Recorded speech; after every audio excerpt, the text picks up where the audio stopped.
Hey yo, what it div, y'all? Let's get right into it. Today I want to talk to you guys about one of my favorite topics, just generally speaking, build diversity. And specifically because I talked about this a little bit last league, but I didn't really have the greatest data points in previous leagues to really point at and say, look at what I mean when I say this. Because I feel like the idea that diversity always exists and that popularity is not the only measure of strength in this game is a little hard to explain when it's not right in our faces. And this league, thanks to the massive melee overhaul that we got this patch, creates a perfect example of what I'm talking about, given the fact that there were very, very few nerfs actually located within the patch notes for this league, while bringing up an entire archetype as well as a new version of that archetype that has been suffering for quite some time, at least in terms of popularity, if not raw numerical strength, right? And so I want to talk about all that before I get into it. You know the deal: like, comment, subscribe. It supports the channel, it supports the video to get the topic out there, to really stir up this conversation.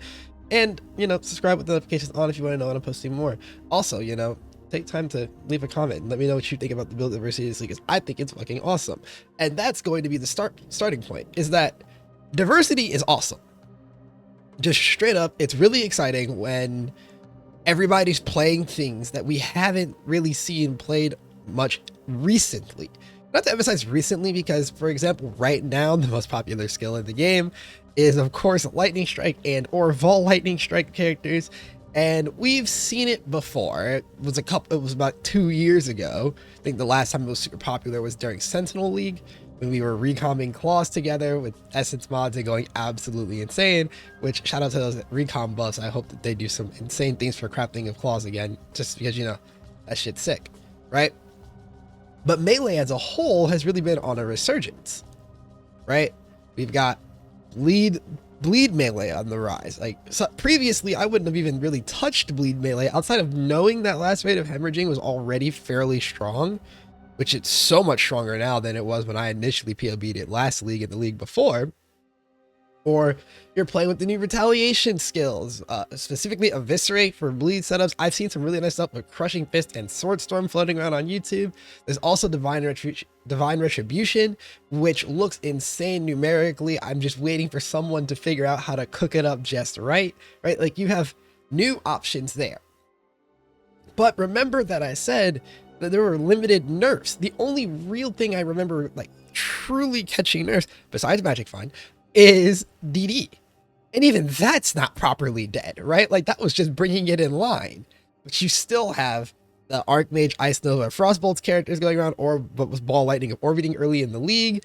Hexblast Mines haven't gone anywhere. Summoners haven't gone anywhere. Bow characters haven't gone anywhere, right? And so it creates this new and exciting meta for us to, explore, right? There's just more brought to the forefront, which leads me into what actually made me want to make this video. Do not think that because something is unpopular currently, it is bad. I've said that, again, I said this last league, but it was harder to make the point with it, like, not really staring us in the face. But I'm going to give you a very pointed example right here, right now. Previously, one of the most popular builds in the game was something as simple as, like, Wave of Conviction or Fire Trap Ignite Elementalist, right? That build did not change this league, right? We didn't see them go through and nerf Elementalist or nerf Fire Trap. And yet Elementalist is at 1% play rate this league, because it's not new. Does not mean it's bad. It means it's not new. There's some survivability concerns, I understand, but look, I'm gonna keep it a buck with y'all. Y'all gotta explore some stuff on survivability, because my witch felt fantastic this league, and somebody made a version of it that feels even better, right? Like, you gotta explore some stuff in that domain. Or Guardian Summoners, they're still really strong. They still are absolutely fantastic on low investment, under 1% play rate, right? It's not like Inquisitor suddenly became a horrible ascendancy overnight. It's just not the new popular thing. That's why it's only at a 2%.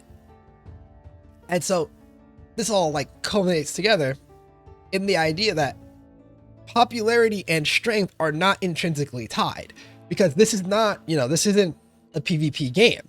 You can argue that there's PvP in the way that the trade system works and everything, at which I will tell you, Damn near any character in the game can do a strategy worth 7 div per hour or more, if that's your concern. If your concern is trying to make currency and trade, damn near anything can do it if you actually run maps and stop panicking about how much money you make. So with that in mind, all you actually need to do is play a good build. And what defines a good build is its numerical matchups and playstyle match for you versus the game, right? The game, it's a static quantity that you need to meet. You only need X amount of defenses to survive a Shaper Slam. It does not matter if build number 1 survives that slam easier. Does your character survive it? If it does, it meets the check. You know, if we're talking about Sanctum, yeah, you will fall behind in damage compared to a Hexblast Trickster. But does your character run Sanctum, right? Shockwave Totem Hyro, for example, is still an absolute slapper in Sanctum. It's just not popular anymore because there's Hexblast Mines and Penance Brand of Dissipation to take its place in terms of popularity. But you can still do it on that. You can still play Bama in Sanctum. You get what I'm getting at, people? Popularity is just about what's shiny, what's new, what's everybody talking about, not what is good. Now, all that said, we got to give some love to the new builds though. Like it is really nice. Again, new air quotes, because Lightning Strike is not exactly new to us. It's just the first time it's been like this popular in a while, and definitely helps that Slayer got a lot tankier through the endurance charge changes, as well as generally the addition of Warden, which I think is a lot more exciting. I think a lot more people should explore Warden.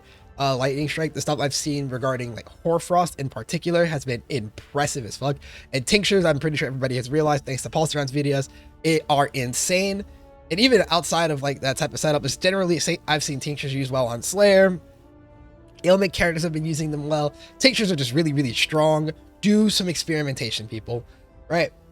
Additionally, you have stuff like I mentioned the bleed stuff that's going on. I mentioned retaliations that's going on. Frostblades of Catabasis.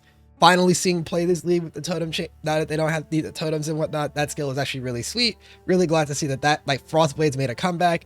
Molten Strike of the Zenith is a really interesting build that just like popped up out of nowhere as a really, really strong high investment character. Not out of nowhere. I've known the skill is good for a while, but you know, all it really takes is one person to make it really popular. Shout out to One Mana Left for getting that ball rolling. There's the Power Siphon Locust Mine setup, which is not the first time I've heard about this type of setup, right? I heard about it back when the gem actually dropped from, I believe it was Arrow, who talked about like the way that Locust Mines and Fury Valve and whatnot interact with the gem. And now it's finally taken form, right?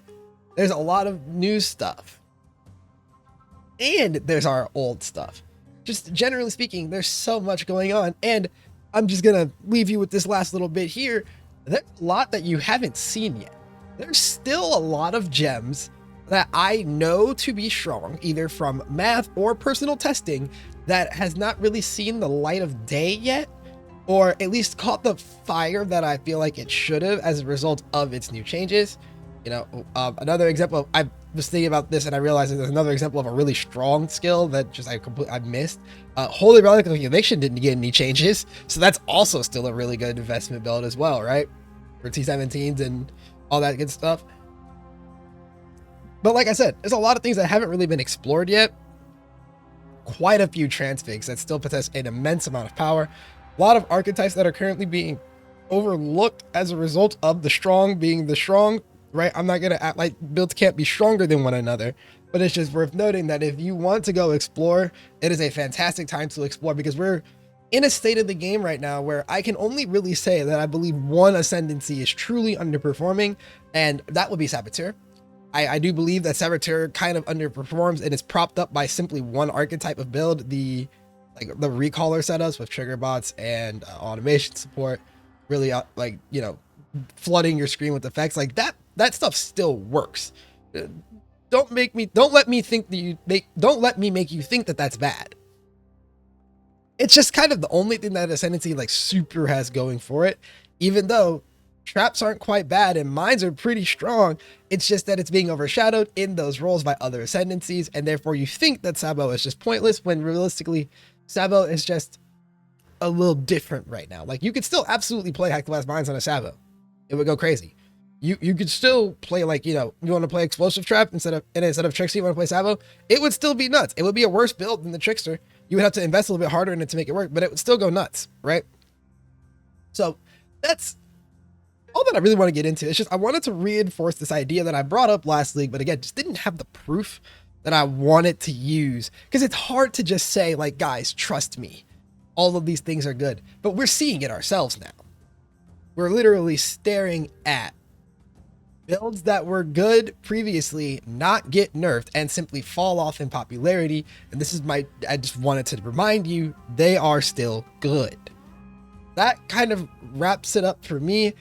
You know, thank you guys for listening to me up on. It's been a little bit since I've gotten to just like talk. I've been doing a lot more of the like production videos recently, and I'm working on some more projects anyways coming up, but I figure in this small downtime between major projects, I wanted to just go ahead and get this to you guys, like get this thought out there, especially because it's so poignant right now. Thank you guys for listening. Again, like, comment, subscribe if you enjoyed the video. If you want to see more of me yapping or whatever, I do have a Twitch in the description. You can also go chat with me on the Discord. That's also in the description. And thank you. I'll see you guys in the next one. Peace.